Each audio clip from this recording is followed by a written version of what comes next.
Hey, Lois. You're doing extra overtime today, kid. Huh? I want everything in the folder named Ken's Super Duper Ultra Important Invoice Mailing List Folders 1 to 4 on the cloud, done by the end of today. But Ken, I already went home today. What the heck did you just say to me? I booked the afternoon off since I had some urgent business to attend to during the afternoon today. Didn't I tell you this before? Well, in that case, you need to get your ass back to the office ASAP. Get moving, kid. Go, go, go. These invoices ain't gonna complete themselves.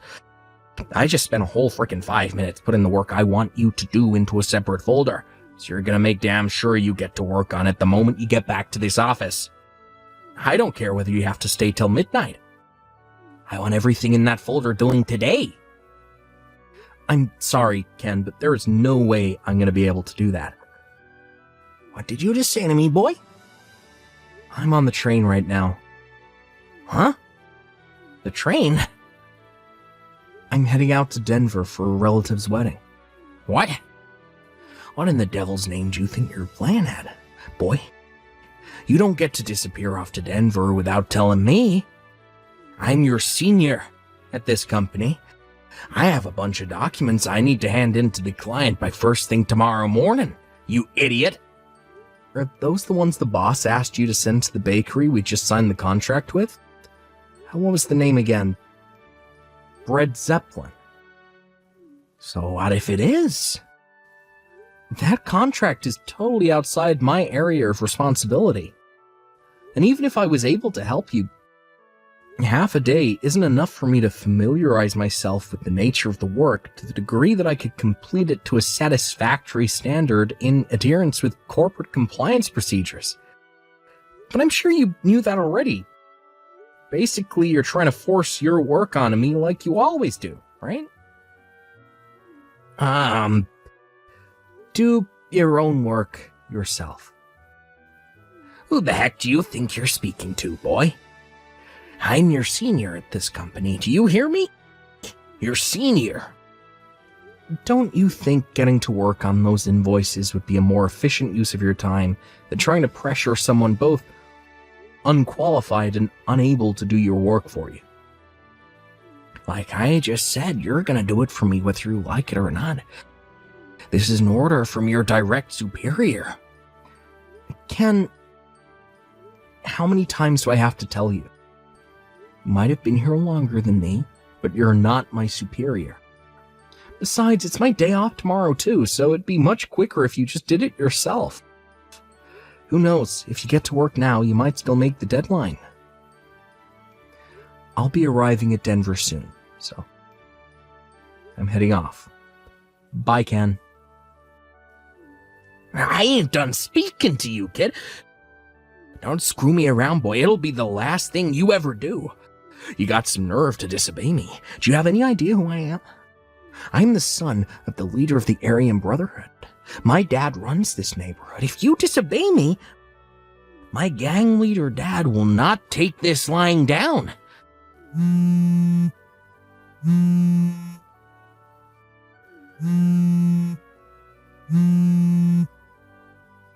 Hey, you aren't even reading my messages. Quit playing around, boy. This is serious. Hey, Michaela. Has Ken been trying to force you to do his work by any chance? Oh, Lewis. Yes, he has. I'm still at the office. I see. God damn it. That guy's such a pain in the ass. That jerk acts like he owns the place, despite only having been here 3 months longer than us. To be honest, I think he was salty about me getting off early today, and to make matters worse, me leaving at noon meant he tried forcing twice the workload on you. I'm sorry, Michaela. Hey, what are you talking about? You don't have to apologize. You didn't do anything wrong. It's that idiot Ken's fault, not yours. You've had today booked as a half day for months now, right? It's not like you just decided to go home on a whim. And he'd have known too if he ever bothered to check the shift book. Besides, you're always standing up for me. If anyone's at fault here, it's mine for being so timid. I've always found it hard to stand up to people, and when he comes at me with his domineering attitude and his absurd requests, I just freeze up. It's like I get this big spike of adrenaline and I'm too scared to say no. I guess today just can't be helped. Michaela, that's where you're wrong. Huh? Those are his jobs and he should do them himself. Whether Ken's who he claims to be or not, it's still not appropriate for him to abuse his power to force and manipulate his co-workers to do his bidding because he can't be bothered to do his job. From our perspective, it's not appropriate for us to take on work we haven't been asked to do. Not only would the work not get done to the standard required, but it would also have knock-on effects on our own responsibilities. Not only that, but if we do what that wannabe Al Pacino tells us, it'll cause huge problems for our managers and assistant managers whose job it is to distribute work between departments and oversee progress reports. Wow. I guess when you put it like that, it's hard to argue. You're absolutely right, Lewis. This should go without saying too, but there's a chance it could have knock-on implications for other employees, both inside and outside of our department. Aren't you currently putting your work on hold to deal with the mountain of invoices Ken told you to take care of? Yes, I am. Right, well, in that case, I feel bad for having taken up your valuable time with these messages. So if there's anything you think you can partition off and send my way, then don't hesitate.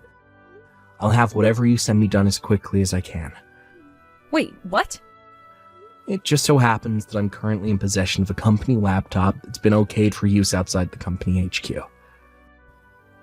Obviously, I have all necessary permissions from management, so you don't have to worry about that. Lewis. I take it you're dealing with the stuff in the Ken folder in the cloud? Yes. In that case, and I feel kind of guilty asking you this, but would you mind creating the documents specified in document creation number 3? Got it. You don't have a thing to feel guilty about, Michaela. Me and you are in this together. But you were supposed to have the afternoon off. Yep, and had it. It's evening now, you know. Okay. Thanks so much. You have no idea how much of a help this is. Don't mention it. Alright, let's do this. Yeah, we got it. No sweat. Thanks a bunch, Lewis. Thanks to you, I got everything done much quicker than I expected. Don't mention it. To be honest, I hardly did anything, but Michaela, I feel like I should tell you this, and I want you to know I'm not trying to boss you around or impose anything on you.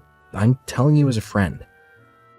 You can't carry on accepting work for contracts you're not responsible for, unless you have specific instruction from a manager to do so.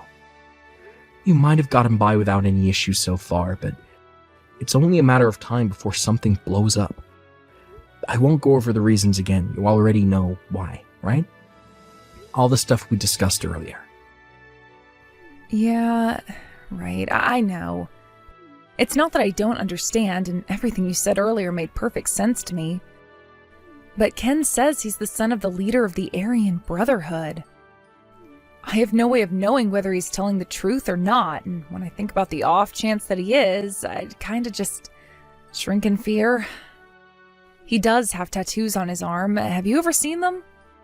Michaela, I understand how you feel, and believe me and you aren't the only ones who are sick to death of the guy. Whether it's because he claims to be the son of a gangster, or whether it's just straight up because of his arrogant, overbearing attitude. I hear there are a lot of people at this company who can't stand the guy, and find him difficult to stand up to. But it won't be much longer now. Huh? What won't?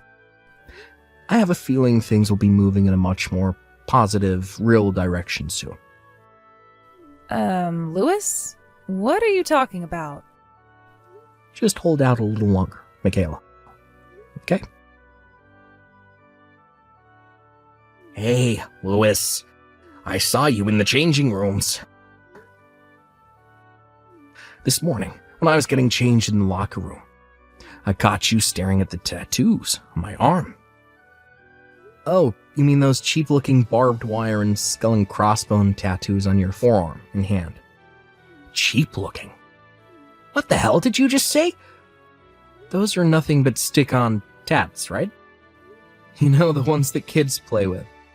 What? No way. They're the real deal. As real as it gets. It is pretty strange. You're right, it did happen to walk into the locker rooms while you were getting ready for work, and I saw the skull and crossbones and barbed wire tats on your arm, but I've never seen an actual member of the Aryan Brotherhood with nothing but a few small tattoos like that. They're usually covered from head to toe in swastikas. What? If you were really from the kind of circles you claim to be, something tells me your tats would be different. The real Aryan Brotherhood guys have swastikas and Nazi stuff on their faces, back, shoulders, pecs, pretty much everywhere. But you only have a couple of random-ass tats, somewhere you can conveniently show them off to people. Isn't it kind of cringe? What did you just say?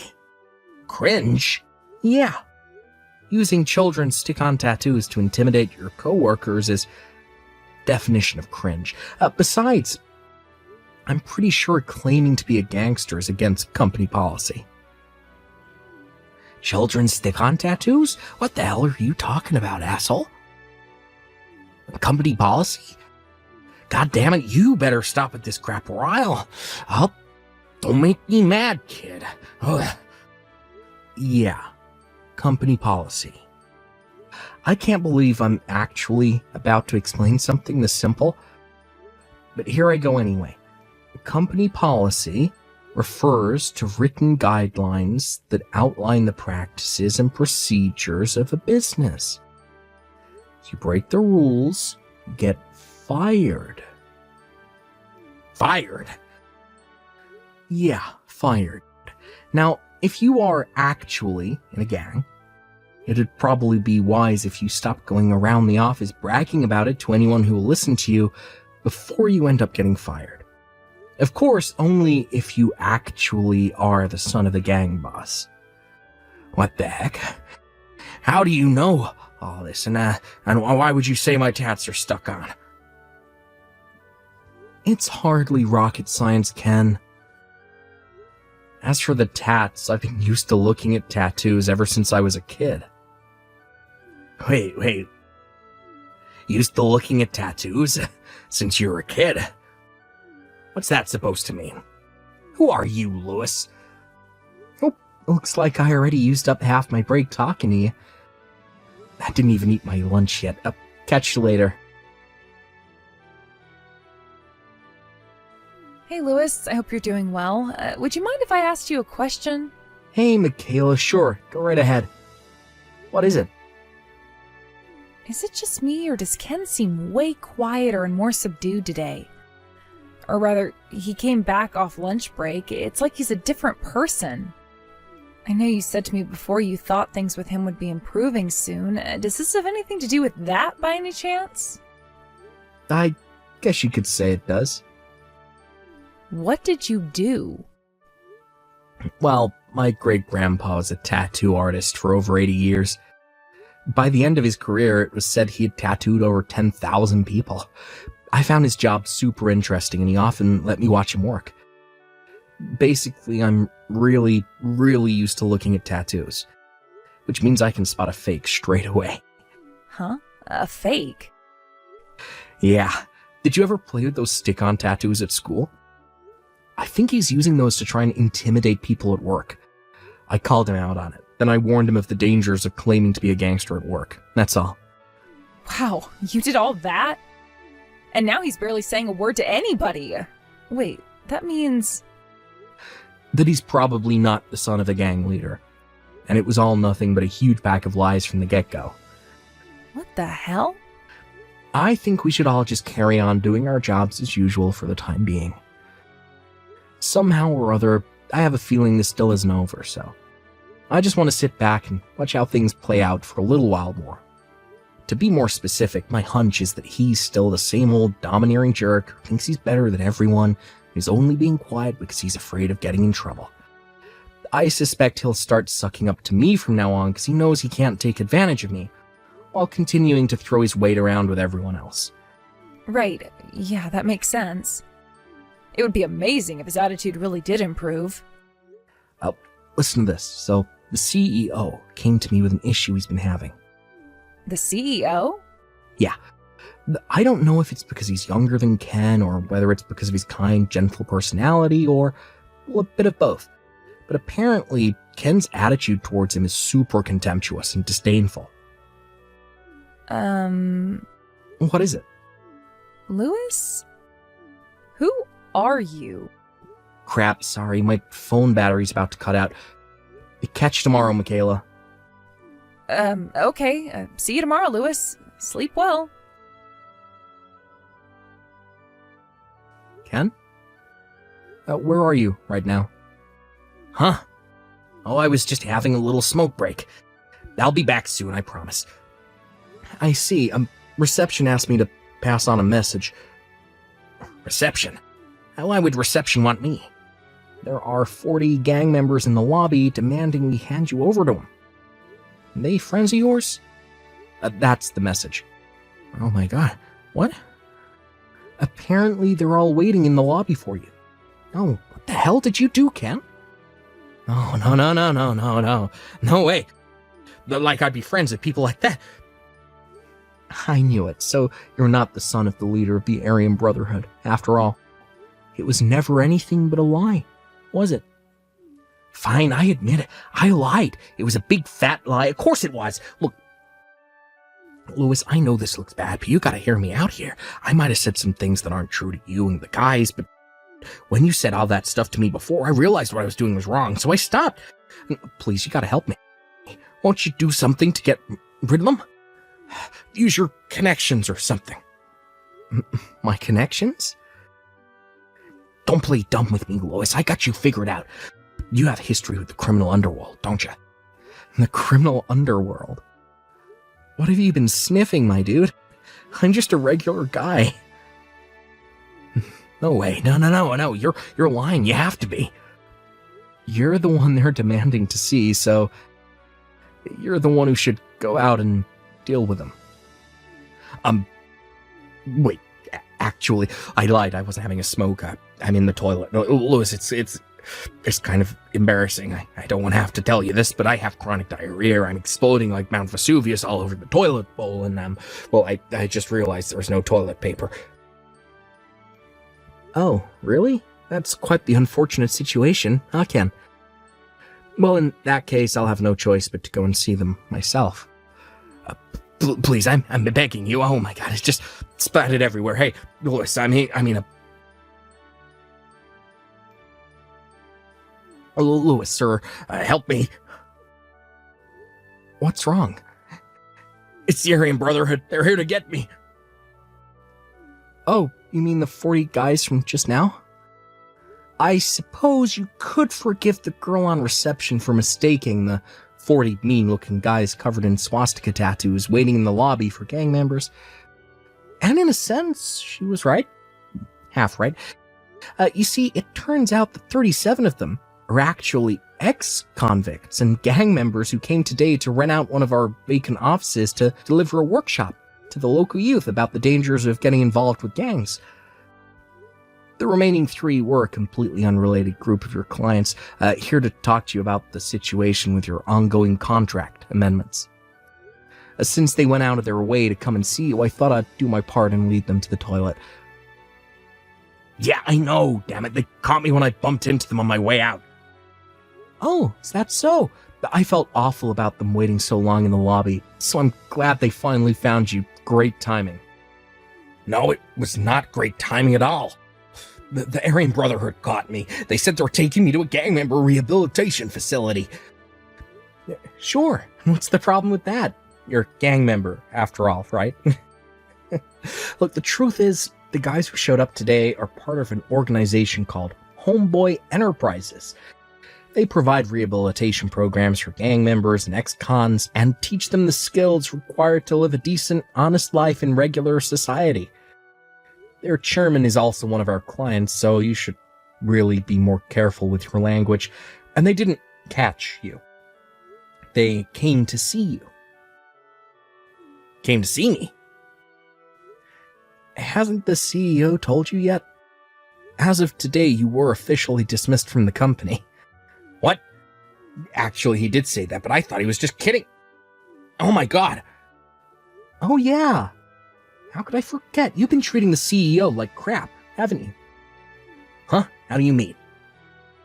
You may have stopped trying to force your work on new employees like me and Michaela, but I never thought you'd be stupid enough to try and force it onto the CEO instead. What was the line you used to threaten him again? Oh yeah, the same one you've been using on me and Michaela these last few months. I'm the leader of the Aryan Brotherhood, son. I told you it was a bad idea to go telling people at work you were a gang member, didn't I? Not only did you flat out ignore my warning, you stepped up your crazy behavior to levels previously unimaginable by trying to intimidate the CEO with your crap instead. What did you expect to happen? Obviously, you were going to get fired. Oh god. Oh man. To think he even went out of his way to call this rehab organization to try and set you on the straight and narrow. He could have easily just hung you out to dry. A testament to his character, don't you think? And you have the nerve to say they caught you. Huh? Oh yeah, that reminds me. We told Homeboy Enterprises about the whole thing with you stalking the CEO's kid sister. What? Stalking? His sister is still a high school student, right? Not only is what you did ethically wrong, it's also illegal. Apparently he's going to be charging you for a hefty bill in compensation. What with being the CEO of a company, he knows his way around a lawyer's office. And not only that, he's also been gathering evidence of your crimes, so it's pretty much a guarantee you'll be forced to pay up. Whoa, wait a sec. I have nothing further to say to you. Please, wait, I can explain. Goodbye, Ken. Oh my god. No! Hi, Lewis. Are you there? Is today your day off? Sorry, I didn't say anything. I expect the CEO will be making the official announcement during afternoon assembly. Listen, the truth is, I've decided to go back to Homeboy Enterprises. Huh? Wait, what? You're a part of Homeboy Enterprises? Well, like to tell you the truth, yeah, I am. I got wrapped up in some bad stuff when I was a kid, got sent to prison and fell in with the Aryan Brotherhood. After I did my time, I knew I had to get out of the gang life, or I was either going to end up dead or back in jail, so I joined Homeboy Enterprises, a charity organization aimed at rehabilitating gang members. I'm good friends with their chairman now. His name is Derek. They have some dealings with our company, and I bumped into Derek when he showed up to discuss some things with my manager. To cut a long story short, he ended up inviting me back, and not as someone receiving rehab, but to work for them, for real this time. Wow. I see. I had no idea you were in the Aryan Brotherhood. Listen, Michaela, I know we haven't known each other long, but I just want you to know it's been a pleasure to work with you. You've helped me out with so many things I lost count. No, you're the one who's helped me. But, to be honest, I'd feel kind of sad if this was the end. Huh? Lewis, you wouldn't happen to have a girlfriend, would you? No. Well, in that case, how would you feel about joining me for a meal this evening? Sure. I don't see what... Wait a sec. What? Forget I said anything. I'm sorry. No, don't be sorry. But to be honest, I would have been sad if this was goodbye, too. Wow, really? I'm so pleased. Well then, let me find a nice-looking restaurant and get back to you, okay? I'll start by looking for one as soon as I get off work, so hold tight. Sure thing, Lewis. I'm waiting. The office car park was filled with cheers of joy and jubilation so loud they could be heard from miles away, as Ken was driven away in the back of a black van. Me and Derek, my buddy and the CEO of Homeboy Enterprises, the gang member rehab facility we talked about earlier, got permission from Ken's parents in advance to take him to his new workplace. When we told them he had been going around the office telling everyone he was the son of a gang boss, his parents' shoulders slumped in disappointment as they sighed, "But we come from a long line of farmers." Derek tells me he put Ken to work at Homeboy Enterprises the day after they took him in. You might think it's strange that he was allowed to be admitted despite lying about his gang ties, but nonetheless, we thought his failure to fit into society made him a suitable candidate for rehabilitation. Now he spends his days doing manual labor surrounded by big, burly ex-convicts. It's tough. But if we're honest, tough is exactly what people like Ken need to learn the ways of the world. By the way, he'll be paying the compensation for stalking the CEO's sister in small installments, as and when he can afford to with the wages he earns from his new job. I somehow felt an indescribable sorrow in the last message he sent me, which simply read, "My entire body aches all the time." I'm probably the only one who felt that way, though.